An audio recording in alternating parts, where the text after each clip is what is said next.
अहिल्यानगरमध्ये मोहोळकर नंतर या कुख्यात गुंडावर भर चौकात हल्ला, मदतीलाही कोणी येईना, मरणासन्न अवस्थेत बराच वेळ पडून त्यानंतर अहिल्यानगर जिल्ह्यात पुन्हा एकदा भर चौकात थरारक हल्ला, कुख्यात गुंडावर अज्ञात हल्लेखोरांचा जीवघेणा प्रहार, दोन्ही पाय फ्रॅक्चर आणि काही वेळ तो रस्त्यावरच तडफडत पडला होता।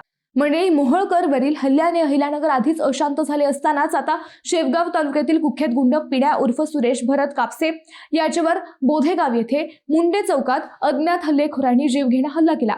या हल्ल्यात पिढ्या कापसे गंभीर जखमी झाला असून मारहाणीत त्याचे दोन्ही पाय फ्रॅक्चर झाल्याचे समजते। घटनेची माहिती मिळताच पोलिसांनी धाव घेऊन गंभीर जखमी अवस्थेत त्याला रुग्णालयात हलवले।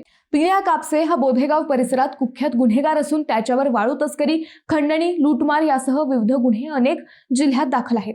सध्या तो एका गुन्ह्यात जामिनीवर बाहेर आला होता। दरम्यान हल्ल्यानंतर काही वेळ पिढ्या कापसे जखमी अवस्थेत जागीच पडून होता। थोड्या वेळाने पोलीस व नातेवाईकांनी उपचारासाठी त्यास रुग्णालयात पाठवले।